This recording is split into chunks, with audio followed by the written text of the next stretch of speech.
Hello, people. Yeah, I'm always hello. I have some questions, and I think that there's some people that have some answers here. Some people were talking about a certain way to exit the system. Do we want to exit the system all the way? Do we want to exit partially? Do we want to exit or not exit at all? I mean, some people might have some things to say, and we only have like 40 minutes, so I kind of wanted to get to the ones that wanted to address this. We have Rob here from Robots and Patriots, and I would love it if you would be able to give us a little synopsis on what you think is the vibe of what's going on with a lot of the groups. I got LaRoderick here and some other people. If they choose to be nameless, well, don't say anything. But Robert, something that you want to say to the different ones here? Let me see. I'm not going to be able to be reading the chat, but I'm going to look at it for a second. Okay. Somebody said standard form 95. Not all of them have an individual bond, blanket bonds, or bar bonds. Okay. Does anybody want to take the floor? Rob, are you there? Did you get your audio? Let me see. Let me check you. Let's see.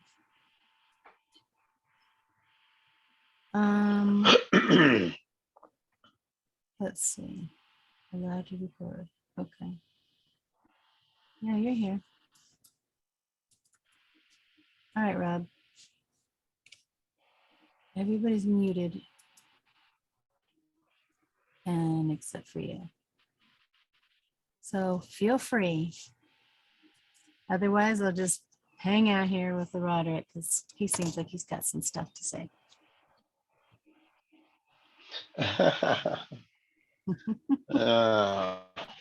I'm not planning on editing. It doesn't show that Robert. It shows Robert's here, but it doesn't show that he has a mic. He was mentioning a.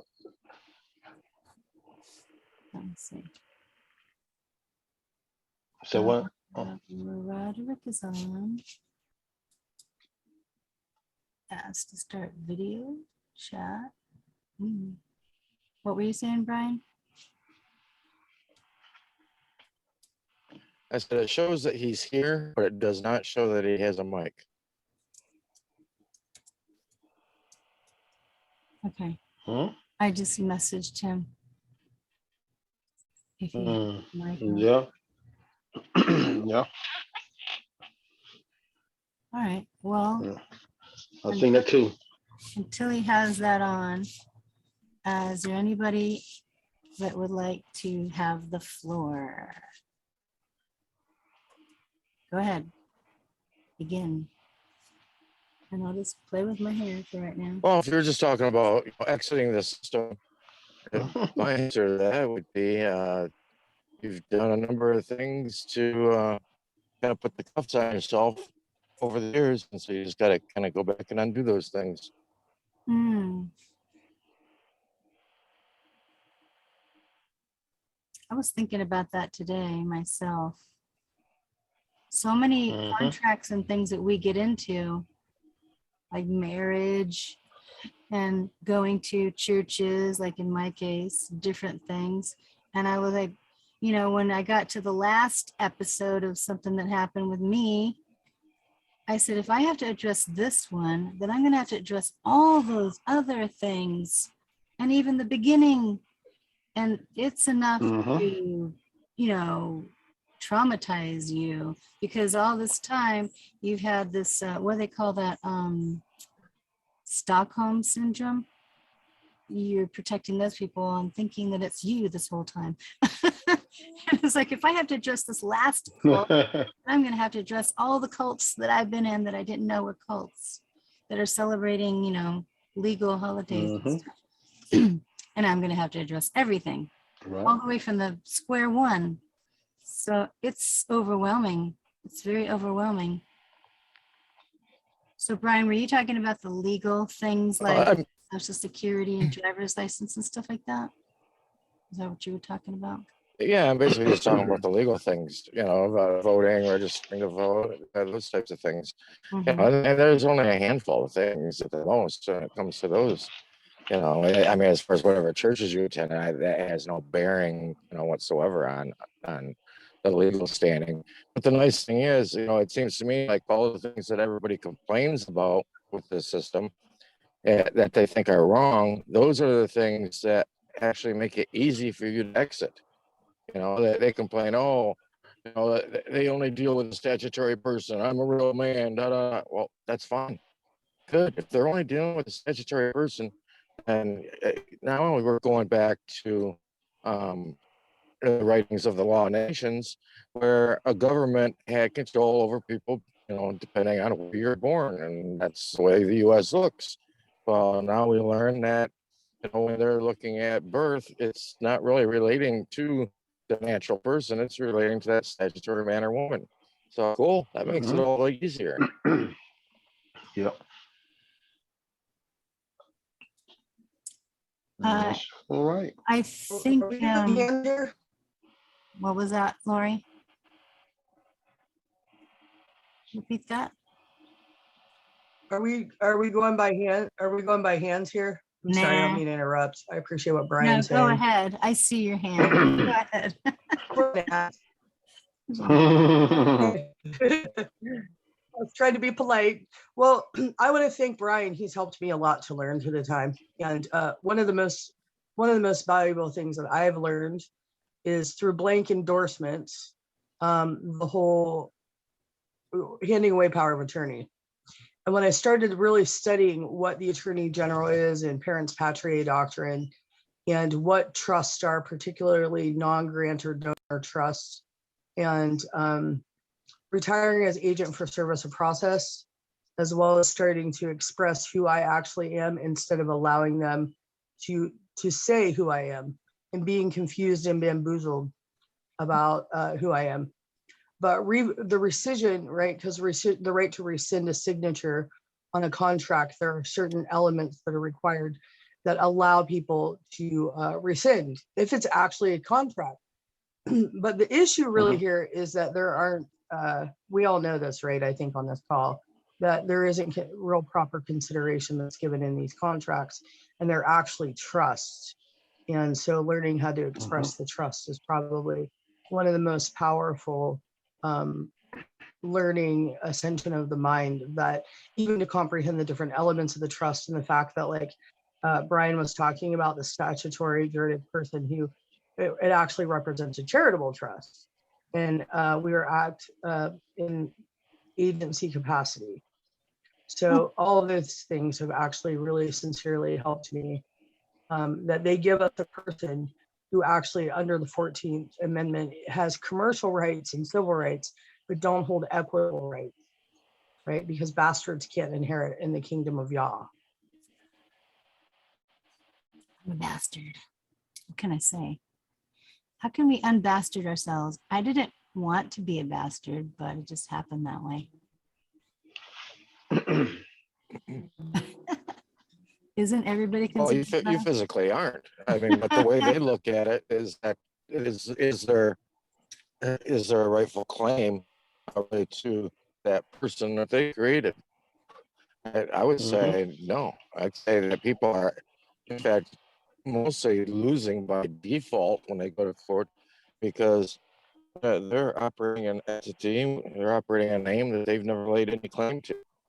And, I think there's a big hint in the Constitution where it says that you have the right of to be protected in your papers and your persons, plural. That means you can have more than one. So guess what? You can do what you want with that entity they created. Resign from it if you want. Go ahead and create your own person. Operate through that. Operate through your entity, not theirs. True.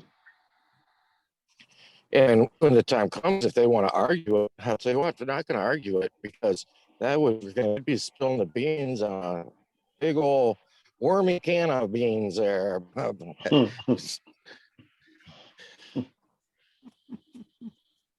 Yep. You can do what you want to do. I'm thinking of that song. Uh-huh. Right now. Yeah, and just dance your way out of there. Yeah. Uh-huh. Well, it looks like Rob is not able to join us because his new computer is having audio issues, but maybe tomorrow we'll be able to do another. I got rid of that. Right. Anyways, these are some good topics. I really appreciate both of you guys chiming in there with some of those things that a lot of people don't know about.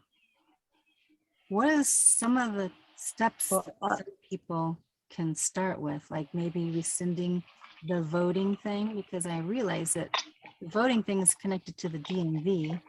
I realized that right away. And some people think Right. they're exercising their right to vote, but they're, I think in the corporation, I don't know. I don't know how to talk on that. Well, you know, the scripture says you'll know them by their deeds, right? You know, by their fruits, you know, by their actions. Oh yeah. And when you're voting, what are you doing? You're participating within the system, and your participation is showing your consent and your agreement. Right. You're so right.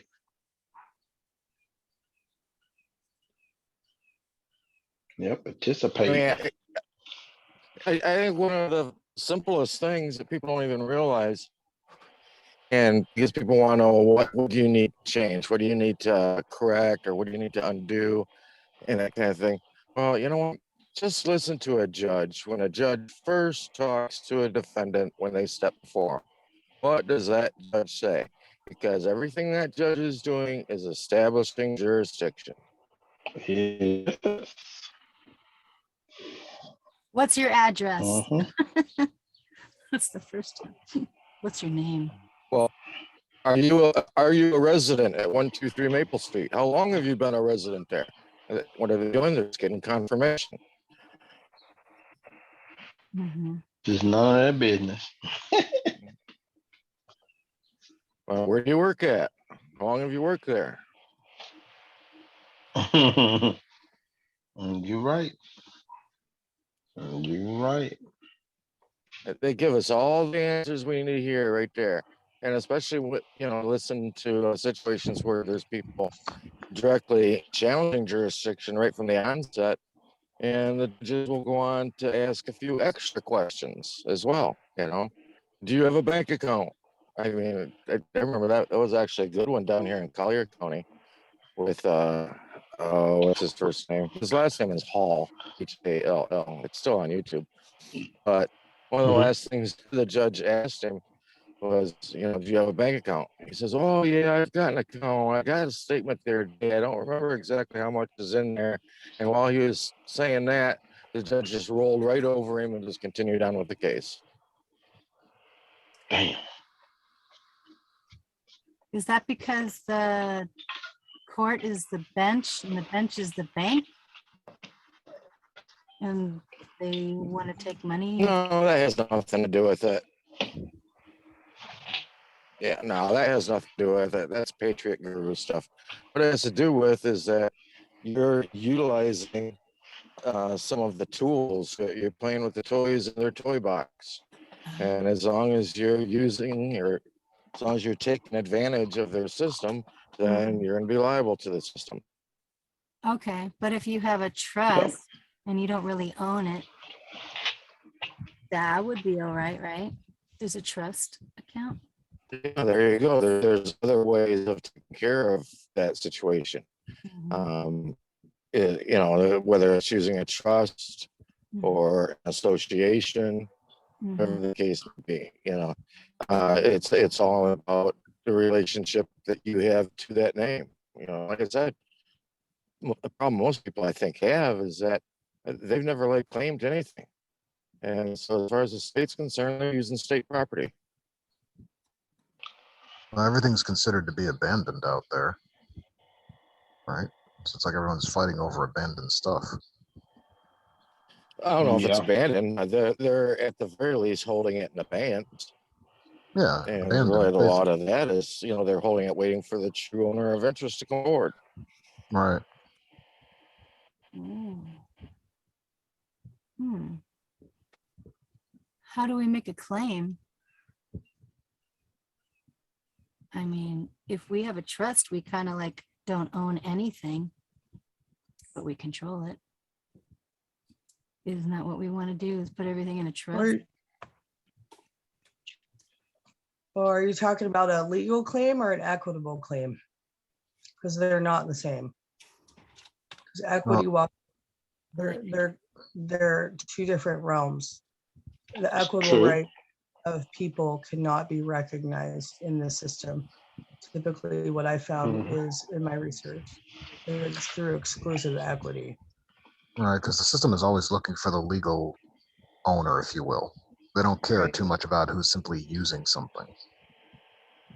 Right. And that's kind of what was that when what was it, which king was that when the king, whenever he ceded all the land and stuff, the interest, he could do that with a legal title. But in marriage, with this biblical, the women have equitable claims. That's why they always make it, what was your mother's maiden name? What was your mother's maiden name? And that's biblically, that's called an executory contract, where you have two trustees who have a duty to perform and obligations to each other. That was Pope Innocent back in 1512.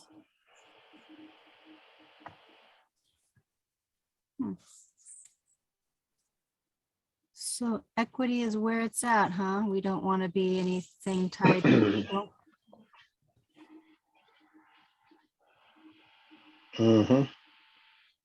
Yeah, because the default position we get ourselves in, because we don't know what we're doing, we always put ourselves in the position of being some sort of legal, someone who's a legal interest, like a trustee or something.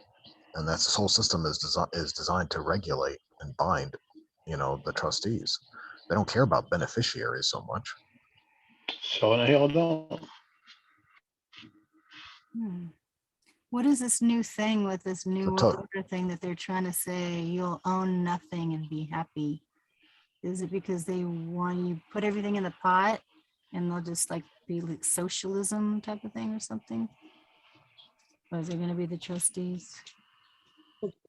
Well, trust law is the highest form of law. So the United States is a holding company for all the estates and property for people who are considered incompetent, lunatics, minors, and unsound mind. Mm-hmm. So that's what that does. And so the public charitable trust servants look over that and protect that. Saying someone comes and makes an equitable claim. And trust law is like the highest form of law that there is. Assets are protected. And oddly enough, it's part of the reason why they put it into trust, was to protect it so a lot of people couldn't just go and raid it. However, through social engineering and dumbing down, and just like for me, my ancestors moved, they lost their way. And it's a curse that was written about in the member, and you'll forget my name, that you'll forget the way, that you'll be surrounded by people who are basically pedophiles, because my people, the ones who have with the furry justice and honesty consciousness, won't be ruling at that time. That's what we see. Hey, The Lori, world would be so much, the world, and yeah. we got 1 minute left or maybe half a minute. Can we tap on this link again so we can do this some more? If anybody's interested. I think we're going to be cut off right here. Just re-tap on the link. We'll start again. Yeah. I'm playing with the toys. Let me end this. We'll start